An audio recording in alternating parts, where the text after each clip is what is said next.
siamo qui con due calciatori, Riccardo e Cosimo La Ferrara, anche loro presenti alla partita del cuore in onore della Fondazione Mario Lenci, quindi anche voi qui apposta da Milano.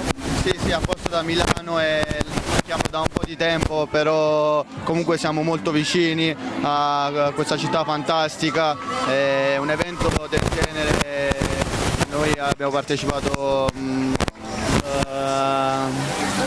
con tutto il cuore, è organizzazione fantastica per un evento, sì, un evento importante, il padre di Mario veramente è una bravissima persona che dà questa opportunità ai ragazzi meno fortunati di noi con queste essere nella società, anche per chi ha più problemi per esserlo attraverso lo sport, vero Cosimo? Sì, per me è un onore essere qui perché comunque è una manifestazione importante e siamo davvero felici di essere qui, tanta bella gente, c'è un bel sole, niente, sono felice e basta. Noi siamo contenti di avervi qui, facciamo un saluto a tutti i lettori di Street News.